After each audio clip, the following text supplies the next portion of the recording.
Hello everyone, welcome everybody to our YouTube channel. आज मैं आपके साथ कुछ इम्पोर्टेंट क्वेश्चन डिस्कस करने जा रहा हूँ, जिसका नाम आप ऑलरेडी थंबनेल में देख चुके हो। फिर भी मैं बता देता हूँ। आज हम डिस्कस करने वाले हैं most important general science MCQ mainly on chemistry part on the basic part that is matter. ठीक है, आज हम जो मैटर केमिस्ट्री का बेसिक पार्ट होती है उसके सारी क्वेश्चन हम आज डिस्कस करेंगे। लगभग 30+ क्वेश्चन MCQ होगा, तो हमारे साथ बने रहिए वीडियो के आखिरी तक। तो चलिए वीडियो स्टार्ट करती हूँ। पहला क्वेश्चन आपके सामने, the quantity of matter present in an object is called dash. आपके सामने चार option, first is weight, second volume, third mass, last density. हाँ, और एक बात, मेरा आंसर देखने के पहले आप खुद सॉल्व कर लीजिए। आप खुद पेन और कॉपी में आंसर लिख लीजिए, उसके बाद ही मेरी आंसर देखिए। ठीक है, आशा करती हूँ आप क्वेश्चन सॉल्व कर लिए। यहाँ जो सटीक आंसर होगा वो होगा option C, that is mass. ठीक है, the quantity of matter present in a object is called its mass. Okay, going to next question, that is question number 2। Which of the following is a rigid. आपके सामने चार option, first is solid, second liquid, third gas, last both B and C. So the correct answer is option A, that is solid. ठीक है, आप screen में देखते चलिए, जैसे जैसे ही क्वेश्चन आगे बढ़ेगा आपकी याद होते रहेगा। ठीक है, तो ध्यान से वीडियो को देखते रहिए। Going to next question, that is question number 3 आपके सामने। Which the following statement is a correct statement. आपके सामने चार option, first is intermolecular force of attraction is solid are maximum, second intermolecular force of attraction gas are minimum, third intermolecular space in solid are minimum, last all of the above. मैं आशा करती हूँ आप question को solve कर लिया है। So the right answer is option D, that is all of the above. आपके सामने दिया गई तीनों स्टेटमेंट सही है, तो इसी वजह से हमारा जो आंसर बनेगा option D. Going next question, that is question number 4। What happen to the volume of solution when small amount of sugar is dissolve in it. First option, volume is increases, second option, volume will decreases, third option, volume first increases then decreases, last of the no change in volume. So I hope you solve this question. So the right answer is again option D, that is no change in volume. ठीक है, क्योंकि matter के अंदर empty space व free space होती है, जिसमें और एक सॉल्यूट या पार्टिकल को डिजल्व कर सकते हैं। आगे बढ़ती हूँ क्वेश्चन नंबर 5 की तरह। Which the following is not correct for gases. First is gases have definite mass, second is gas have definite shape, third is gas have definite volume, last is both B and C. Again I hope you solve this question. So the right answer is again option D, that is both B and C. दोनों statement यहाँ पे incorrect है। Gas have definite shape and gas of definite volume यहाँ पे गलत है। ठीक है, आगे बढ़ती हूँ क्वेश्चन नंबर 6 की तरफ। आप देख लीजिए आपके सामने, which of the following is not an example of matter. आपके सामने चार option, first is air, second feeling of cold, third dust, last none of the above. Very very easy question. So the right answer is option number B, that is feeling of cold. ठीक है, आगे बढ़ती हूँ question number 7 की तरफ। Which of the following statement is correct. आपके सामने चार स्टेटमेंट, इंटर पार्टिकल स्पेस और maximum in gaseous state of substance, second is particle which constituent the matter following zigzag path, third is solid state is the most compact of substance, last is all of the above. I hope you will solve this question. So the right answer is again option D, that is all of the statement are correct. Question number 7, answer is option D. Going to next question, that is question number 8. आपके सामने, which of the following which out of the following does not make a sense, मतलब कौन सा statement incorrect है। Solid have fix shape and fix volume. Second, liquid can be compress easily but not gas. Third is the particle of solid have negligible kinetic energy. Last is property of diffusion maximum in gas state. I hope you solve this question. So right answer is option B, that is liquid can be compressed easily but not gas. Option B is incorrect. So हमारी answer is question number 8, answer is B, क्योंकि दोनों ही liquid gas को हम compress कर सकते हैं, लेकिन वहाँ पे नॉट गैस लिखा है। Going to next question, question number 9, which the following is an application of high compressible gas? First is LPG is used as a fuel in home for cooking food. Second, oxygen cylinder are supplied to hospital. Third, CNG is used as fuel in vehicle. Last, all of the above. So the right answer is again option D, that is all of the above. Question number 9, answer is D. आगे बढ़ती हूँ question number 10 की तरफ। Which of the following statement does not go with the liquid state? First is particular loosely packed in the liquid state. Second, fluidity maximum in the liquid state. Third, liquid can be compressed. Last, liquids take the shape of any container with the place. आराम से video को pause करिए और question को solve करिए, क्योंकि ज़्यादातर question यहाँ पे स्टेटमेंट वाले क्वेश्चन है, तो आपको आराम से वीडियो को पॉज करना है और क्वेश्चन सॉल्व करना है, क्योंकि आजकल जो जनरल साइंस का क्वेश्चन आ रहा है उसमें ज़्यादातर क्वेश्चन स्टेटमेंट बेस्ड रह रहा है। ठीक है, so the right answer is option B, that is fluidity is maximum in the liquid state. वहाँ पे स्टेटमेंट गलत है। ठीक है, question number 10, answer is B. आगे बढ़ती हूँ क्वेश्चन नंबर 11 तरफ। On changing which the following the state of matter can be change? First option temperature, second pressure, third option both A and B, last none of the above. Very easy question. So right answer is option C, that is both A and B, क्योंकि temperature pressure दोनों ही आवश्यकता होती है किसमें, कोई भी एक मैटर का स्टेट चेंज करने के लिए। ठीक है, question number next question, question number 12, melting and freezing point of water. First option are same, second have large difference between them, third option have close difference between them, last none of the above. So the right answer is option A, that is are same, क्योंकि जितने temperature हम melting करेंगे उतने ही उसका reverse temperature हम freezing करेंगे, तो these are the same. Question number 13, the boiling point of alcohol is 78 degree Celsius, what will be the temperature on the Kelvin scale? यहाँ पे टेम्परेचर का जो तीनों स्केल होती है वहाँ पे कन्वर्सन करने के लिए आप क्वेश्चन पूछा रहा है। तो there are 4 option, first is 373, second is 351, third is 375, last is 78। So the right answer is option B, that is 351 Kelvin. Okay, क्योंकि आप एक फार्मूला याद कर लीजिए, kelvin equal to Celsius plus 273। हम सेल्सियस के साथ 270 ऐड करेंगे तो केल्विन में पहुंच जाएंगे। हाँ, तो यहाँ पे 78 डिग्री याद दिया था हमको, हम 78 प्लस 273 उसके साथ ऐड कर देंगे तो हम केल्विन स्केल में पहुंच जाएंगे। ठीक है, तो हमारी आंसर हो गया 351 केल्विन।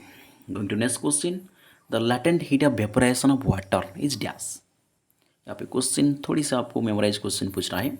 तो latent heat of vaporization of water, water का एक लैटेंट हीट ऑफ वेपोराइजेशन होती है, उसका वैल्यू क्या है? So again, and the right answer is option B, that is 22.5 into 10 to the power 5 joule by kg। ठीक है, question number 14, answer is option B. आगे बढ़ती हूँ क्वेश्चन नंबर 15 की तरफ। तो SI unit of temperature, very easy question. First is kelvin, second Celsius, third both, last none of the above. So right answer is option A, that is kelvin. ठीक है, kelvin SI unit होती है। उसके अलावा Celsius फahrenheit वो भी temperature का ही unit होती है। ठीक है, आगे बढ़ती हूँ क्वेश्चन नंबर 16 की तरफ। In sublimation process, first option is solid change into liquid, second liquid change gas, third solid directly change into gas, last none of the above. So the right answer is option C, that is solid changes directly into gas. ठीक है। Question number 16 answer is option C. मैं ऐसा करती हूँ आप मेरे answer से बताने से पहले आप सॉल्व कर ले हो तो आपके लिए काफ़ी फायदा होगा। आगे बढ़ती हूँ क्वेश्चन नंबर 7 की तरफ। जब भी आपके सामने कोई भी लेंदी क्वेश्चन आए आप पहले वीडियो को पॉज करिए, उसके बाद आराम से सेंटेंस को पढ़िए, उसके बाद सॉल्व करिए, ठीक है। क्वेश्चन नंबर 17 कह रहा है when a liquid start boiling the further heat energy which is supplied. जब कोई लिक्विड बॉयल होना स्टार्ट शुरू कर देते हैं उसके बाद वो हीट एनर्जी कहाँ सप्लाई होती है। First option is lost to the surrounding, second increase the temperature of liquid, third increase the kinetic energy of liquid, last is observe as latent heat of evaporation by liquid. So the right answer is option D, that is observe latent heat of evaporation by the liquid. ठीक है। Question number 17 answer is D. Going to next question, that is question number 18. 10 degree Celsius temperature is equal to how many Kelvin? Okay, very easy question. मैं अभी आपको बताया था कैसे temperature के scale का कन्वर्सन करना है। इतनी याद रख लीजिए, kelvin equal to Celsius plus 273। हमको सेल्सियस दिया हो तो हम केल्विन निकाल सकते हैं, हम केल्विन दिया हो तो हम सेल्सियस भी फाइंड कर सकते हैं, ठीक है। तो 10 डिग्री सेल्सियस दिया है, उसको हम 273 के साथ ऐड कर लेंगे तो हमारी आंसर बनेगा 283। तो option D is the right answer, ठीक है। यहाँ पे देख लीजिए question number 18 answer is option D.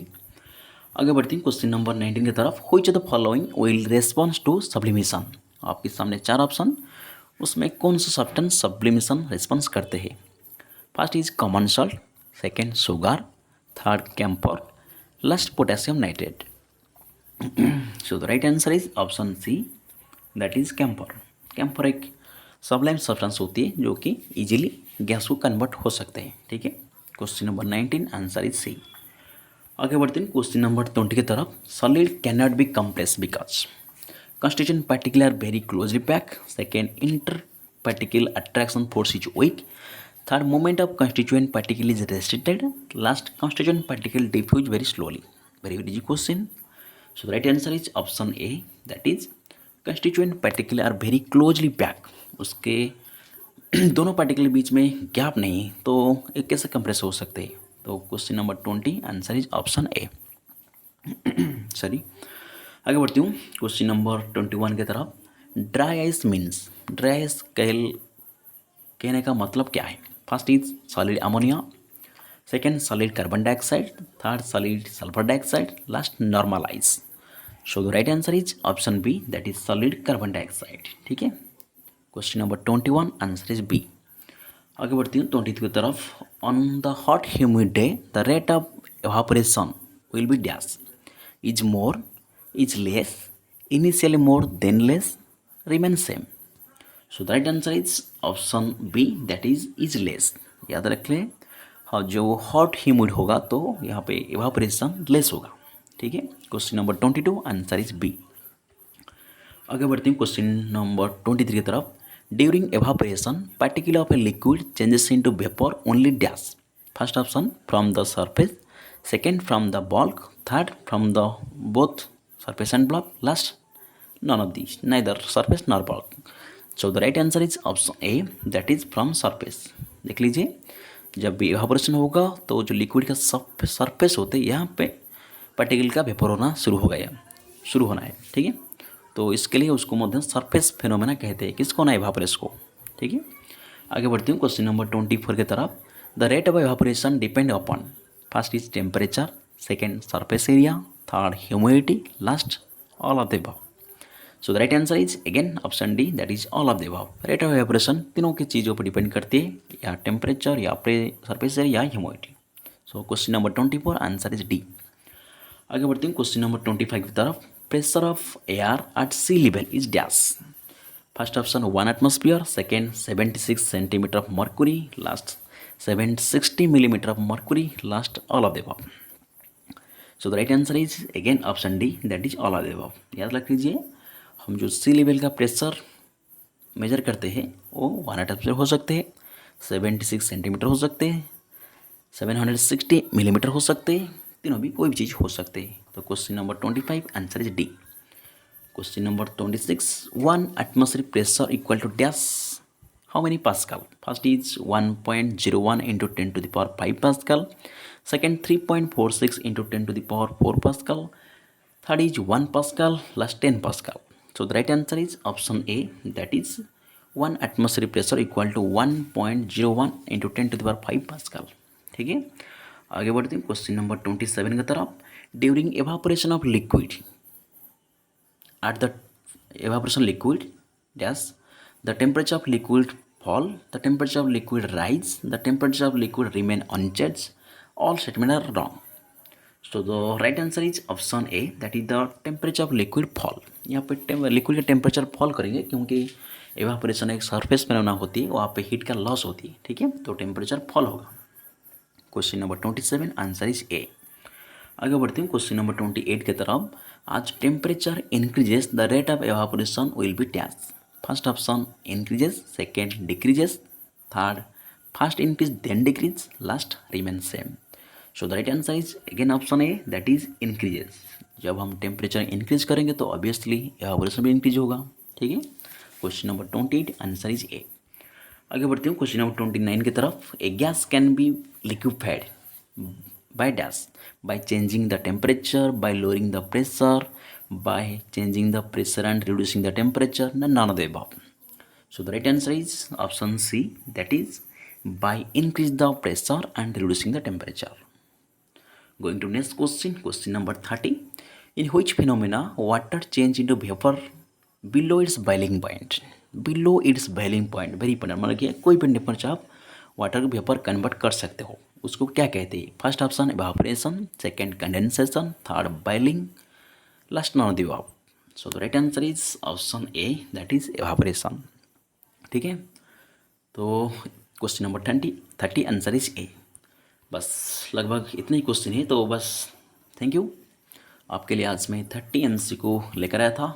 तो इसी तरीक़े से हमारी जनरल साइंस का MCQ रोज़ पाने के लिए हमारे चैनल को ज़रूर सब्सक्राइब कर लीजिए, और साथ ही साथ आपकी जितने भी फ्रेंड सर्कल है उसके साथ ज़रूर वीडियो को शेयर कर लीजिए, क्योंकि हमको मोटिवेट मिलेंगे तो हम आपके लिए ज़्यादा MCQ सीरीज़ लेते रहूँगा. ठीक है, तो हाँ, और एक बात हमेशा याद रखिए, मैं जितने भी जनरल साइंस के MCQ वीडियो अपलोड करूँगा उसने पहले आपको खुद सॉल्व करने हैं, उसके बाद मेरी आंसर देखिए. ठीक है, बस इतने ही कहूँगा. वीडियो देखने के लिए बहुत सारा थैंक यू, और यदि चैनल पर फर्स्ट टाइम देख रहा हो तो ज़रूर चैनल को सब्सक्राइब कर लीजिए और आपके दोस्त के साथ ज़रूर शेयर करिए. ठीक है, तो फिर मिलते हूँ और एक वीडियो में. तब तक जय हिंद, जय Bharat. Thank you for watching.